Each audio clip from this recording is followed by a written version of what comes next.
अस्सलाम वालेकुम सामीन। 15 रबीउल अव्वल और 19 सितंबर है। ख़बर का उन्वान है दलित बस्ती में आग लगा दी गई है। काफ़ी मवेशी जल गए हैं। अलबत्ता जानी नुकसान की कोई अभी तक इत्तला नहीं हुई है। माली नुकसान काफ़ी हो गया है। ख़बर पूरी सुने। रियासत बिहार के ज़िला निवादा के थाना मुफस्सल इलाके के दैदौर पंचायत के कृष्ण नगर में वाक़ दलित बस्ती में आग लगने का हादसा हुआ है और ये वहाँ के शहज़ोरों ने आग लगाई है। आज सुबह का नज़ारा बिल्कुल खौफनाक था। हादसे के बाद पुलिस और इंतज़ामिया की टीम लगातार गांव में कैंपिंग कर रही है, इन गांव पहुंच रही है, हालात का जायज़ा ले रही है।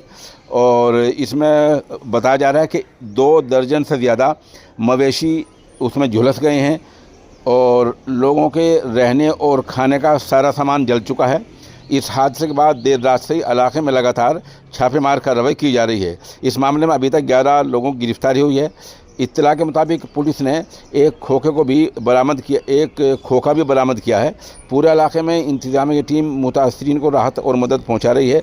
देर रात सभी को इंतजामिया की तरफ से खाना और रहने की सहूलत मुहैया की गई है।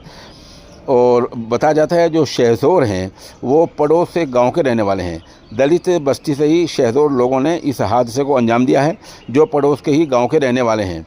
देहातियों ने परनापुर गांव के मुनी पासवान और उनके हामियों पर घर जलाने का इल्ज़ाम लगाया है, जहां हादसे वक्त गोलीबारी फायरिंग करने के बाद फायरिंग की है।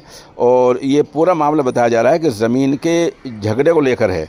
बहरहाल इसमें अभी तक 21 घरों के जलने की तस्दीक हो गई है। एसपी अभिनव धीमा ने सहाफ़ी को बताया कि शुरुआती दौर में 10 लोगों की गिरफ्तारी की तस्दीक हुई है। अलबत्ता गिरफ्तारी किन किन लोगों की हुई है ये अभी तक पुलिस की तरफ से वजाहत नहीं हुई है। आप हमारे साथ बने रहें, जैसे कुछ खबर अपडेट होगी हम इंशाल्लाह आपको उससे मुत्तला करते रहेंगे।